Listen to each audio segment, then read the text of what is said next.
Hey everyone, and welcome back. My name is Scott. We're working from HZad Education. Now, you're looking to find ways to avoid making mistakes on the IELTS listening section. That's great. Today, we're going to learn how to master the listening section. We'll look at some tips and formats. In the IELTS exam, they have four parts. That's listening, reading, writing, and speaking in that order. The listening comes first, so you should be fresh. You're ready to go. But this doesn't mean you won't have difficulties. Now, actually, people make a lot of basic mistakes, so let's get started and look at those. Okay, you have 30 minutes to complete the listening section and then 10 minutes to transfer your information after that. So it is heavy on the content side. You will listen to four parts, and we'll get into that more later.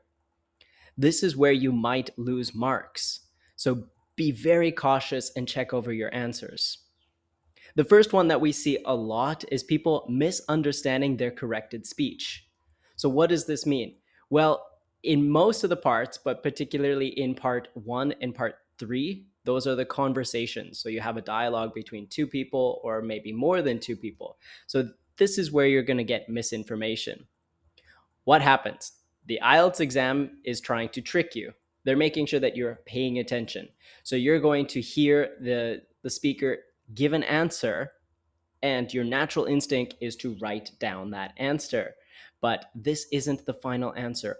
Always continue listening for the next. Even if you see the question and you've written down an answer, listen for what happens next, because they might correct themselves. And we do this quite naturally when we are speaking. Let's take a look at an example. So the main character or the host said, "What's the average rainfall per year?" And the speaker says, "I calculated that the average rainfall per year is 1,200 millimeters. However, after we finished our report, had to correct it because it was actually 1,500 millimeters per year." Now, if you're listening just for a number, you're first going to write 1,200 millimeters per year. But that's incorrect because the speaker corrected their own speech and they said, actually, we had to edit it to 1,500 millimeters per year.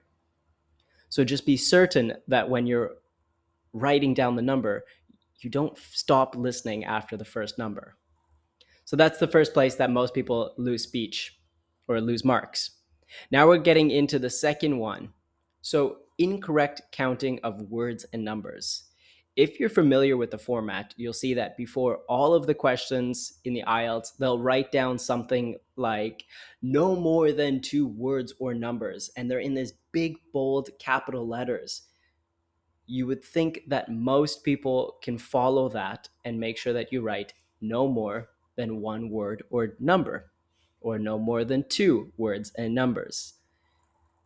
Understanding that is okay, but let's look at some examples on what is one word, what is one number, or more than one. So if we're looking at one word, of course, we're going to have dates. So dates, years like 1950, 2020, these are one number. But of course, if you had a date like May 2020, this is now two words and numbers, May 2020. So it's not considered one, it's two. Numbers and hyphenated words.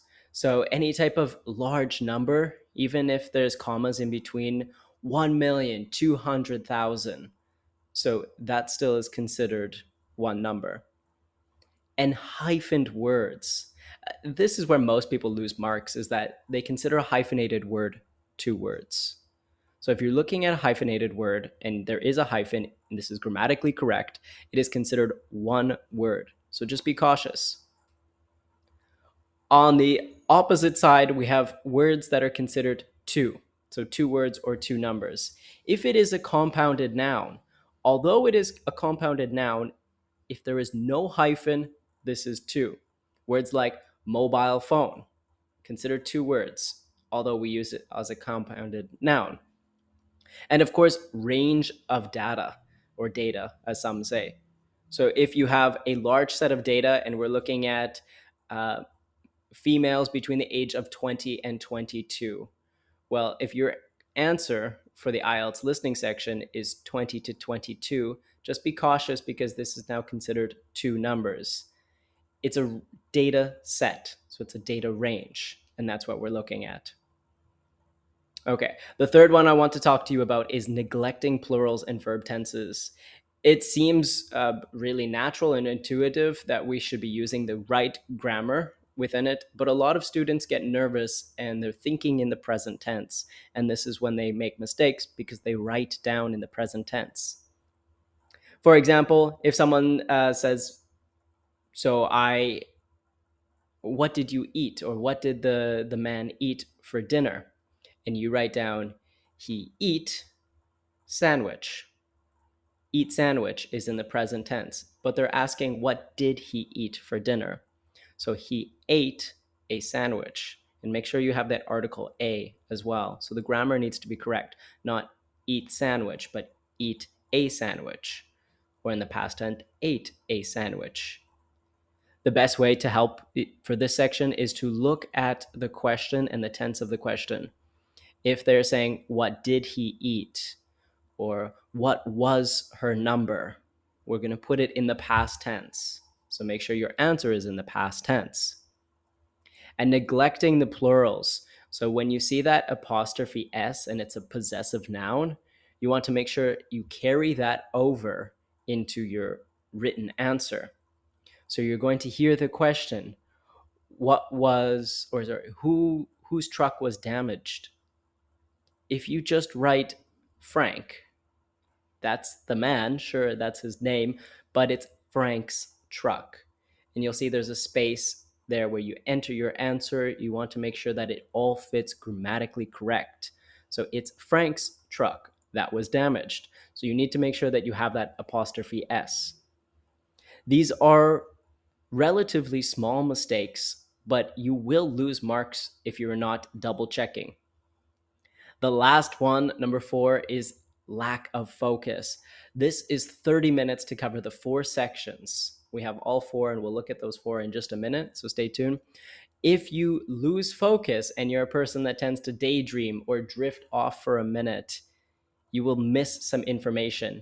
And actually, this is mostly what happens for the misunderstanding corrected speech, is that students are so excited to hear the answer. Yes, it was 1,200 millimeters of annual rainfall, and they stop listening after that. They lose focus. Don't let this happen to you. Don't be someone that loses marks on silly misunderstandings. Continue to listen throughout the 30 minutes. Be an active listener, not a passive listener. Pretend that you are in the conversation and someone will ask you later, what did you think about the annual rainfall? You want to be an active listener, actively engaged in the conversation. It's 30 minutes, but you will feel that it goes by a lot faster than 30 minutes.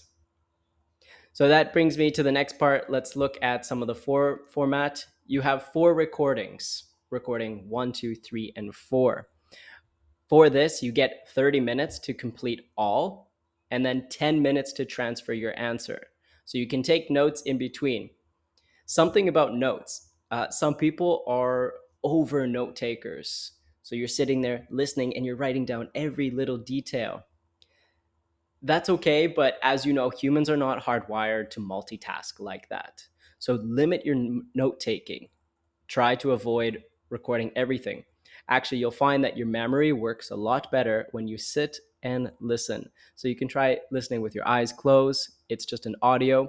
So you'll sit and listen and picture the scenario. If they're talking about Frank's truck getting destroyed, then you want to picture what's happening to Frank's truck, because this will help you to capture all of the small details.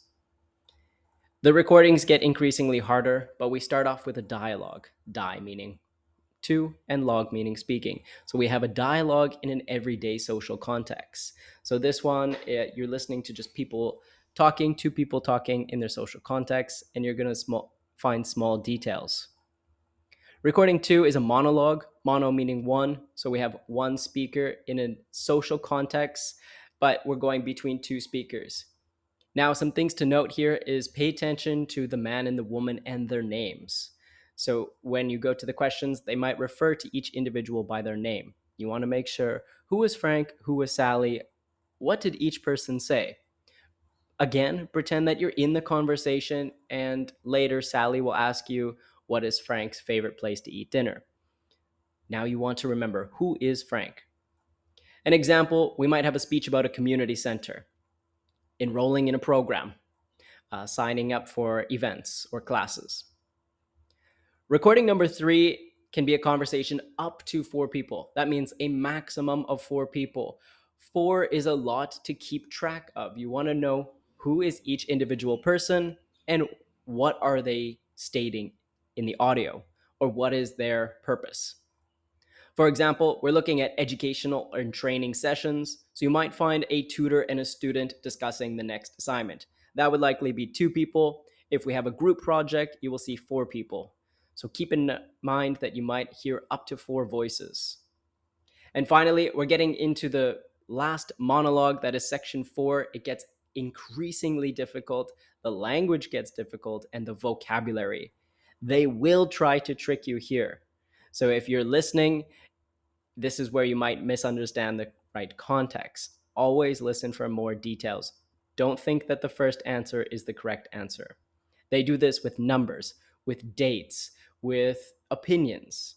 So they always try to trick you. This will be on an academic subject, so you will see something about a university lecture.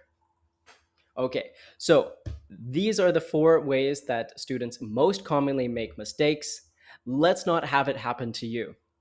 Now, if you find this content helpful, please like and subscribe below. Leave some comments in the section so that we can respond to you. If you've already taken the IELTS test, let me know if you had these marks taken off for misunderstanding, incorrect words, neglecting, or lack of focus. If not, let me know other comments in below. Thank you so much, and we'll see you in the next video.